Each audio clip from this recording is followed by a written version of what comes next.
Ne fais pas de gestes brusques, il y a un serpent.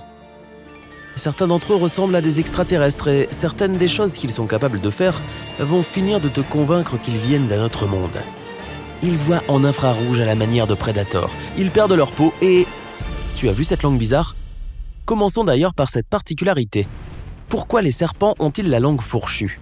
Parce que les langues en forme de cuillère étaient déjà prises ? Non. C'est parce qu'ils n'utilisent pas leur langue comme nous.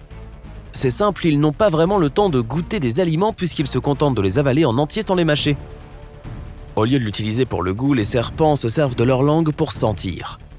C'est pourquoi ils la sortent en permanence. Ils cherchent à capter des nanoparticules dans l'air qui leur diront si une proie ou un danger quelconque se trouve à proximité. C'est aussi la raison pour laquelle le bout de leur langue est fendu. On peut aussi dire qu'elle est bifurquée, ce qui signifie divisée en deux branches. Cette forme fourchue permet aux serpents de détecter les odeurs dans un rayon plus large et de connaître plus précisément la provenance de ces odeurs. Par exemple, si l'odeur est plus forte sur une branche de la langue et plus faible sur l'autre, alors la source odorante est plus proche de la première branche. C'est facile à imaginer étant donné que notre audition fonctionne de la même façon. Non, ton oreille n'est pas fourchue. Si c'est le cas, tu devrais peut-être te faire examiner, mais tu en as une de chaque côté de ta tête. Cela te permet d'entendre en stéréo et d'avoir des informations sur la distance et la provenance de la source du son. Voilà au moins une chose que nous avons en commun avec les serpents. Pourquoi les serpents n'ont-ils pas de pattes ?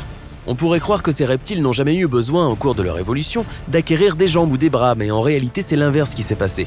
Un jour les serpents ont décidé que les pattes étaient de trop, et qu'il était beaucoup plus cool de ramper, si bien qu'ils se sont débarrassés de tous leurs membres.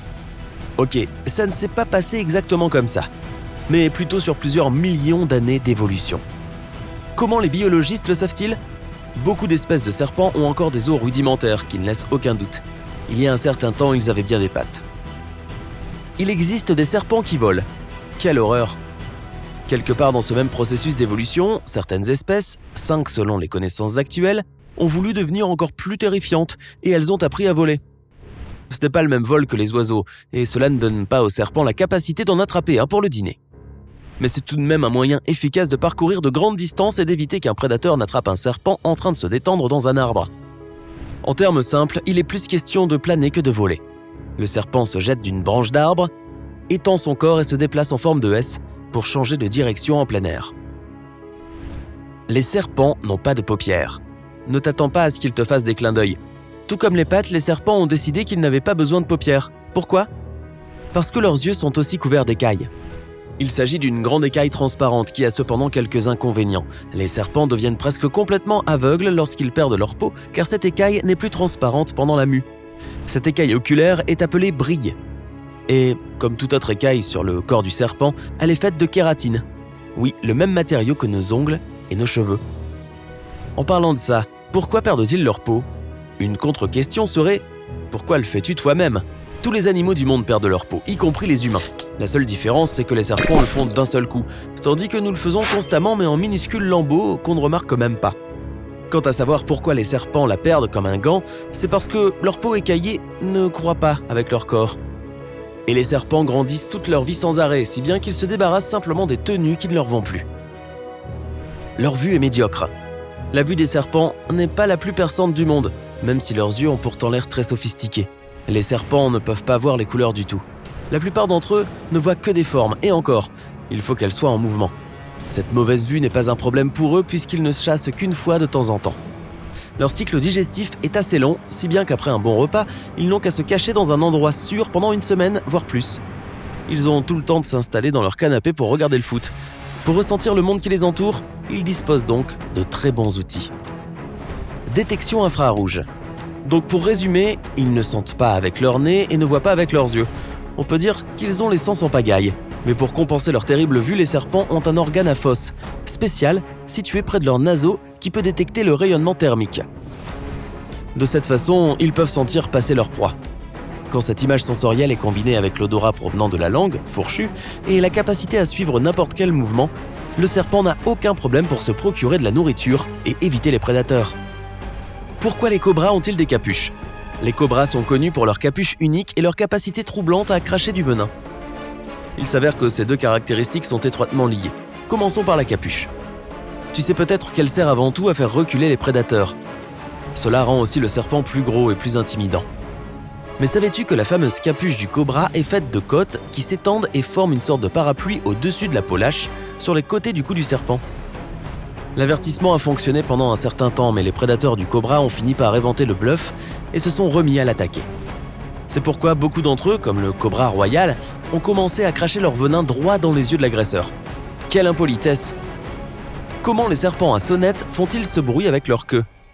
Comme la capuche du cobra, le hocher de ce serpent est un avertissement. Chaque fois qu'un serpent à sonnette perd sa peau, il gagne une écaille allongée sur sa queue. Ainsi, plus le serpent est âgé, plus il a d'anneaux, aussi appelés boutons.